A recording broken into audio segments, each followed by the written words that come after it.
తెలియక ఎందుకో తెలియదు మనం ఎవరినైతే ఎక్కువ ప్రేమిస్తామో వాళ్ళే మనల్ని ద్వేషిస్తూ ఉంటారు.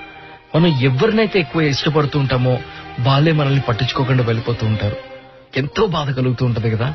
ఐ డోంట్ నో రియల్లీ చాలా మందికి ఈ సిచ్యువేషన్ కనెక్ట్ అయ్యే ఉంటది. ఎవరినైతే మనం ఇష్టపడతామో వాళ్ళతోనే ఎక్కువ ప్రాబ్లమ్స్ వస్తూ ఉంటాయి.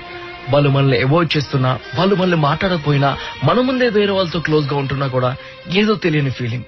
మరి ఆ ఫీలింగ్ నుంచి బయటపడాలి అంటే మనల్ని మనం స్ట్రాంగ్ చేసుకోవాలి. వాళ్ళే కదా మన లైఫ్ లో, ఇంకా చాలా మంది ఉన్నారు మన లైఫ్ లో అని చెప్పేసి మనకు మనం రియలైజ్ అవ్వాలి. ఎస్, ఎప్పుడైతే నువ్వు రియలైజ్ అవ్వో ఆ పర్సనే కాదు ఇంపార్టెంట్ నా లైఫ్ లో, నా లైఫ్ నాకు ఇంపార్టెంట్, నా హ్యాపీనెస్ నాకు ఇంపార్టెంట్, వేరే వాళ్ళ వల్ల నేను ఎందుకు బాధపడాలి, నాతో ఉన్న వాళ్ళతో నేను హ్యాపీగా ఉంటాను, నన్ను ఇష్టపడే వాళ్ళతో నేను మూవ్ ఆన్ అవుతాను అనే రియలైజేషన్ ని కలిగిందనుకోండి, ఆ పాజిటివ్ యాటిట్యూడ్ నీలోకి వచ్చిందనుకోండి, ఎలాంటి ప్రాబ్లం వచ్చినా కూడా అస్సలు ఫరక్ పడదు తెలుసా. బికాస్ మనం ఉన్నది హ్యాపీగా ఉండడం కోసం, అంతేగాని వేరే వాళ్ళ వల్ల బాధపడడం కోసం కాదు. ఇష్టపడదాం, ఆ ఇష్టాన్ని మనలో ఉంచుకుందాం. మనం ఎంత ఇష్టం బయటికి చూపిస్తామో వాళ్ళు అంత ద్వేషాన్ని బయటికి చూపిస్తున్నప్పుడు మనం లోపల పెట్టుకుందాం.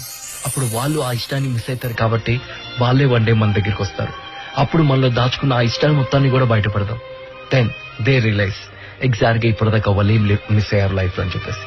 House it? ఆలోచించండి. అర్థమైతే ఫాలో అవ్వండి, లేకపోతే ఆలోచించండి. Because end of the day it's your life, you have to decide it. Thank you once again for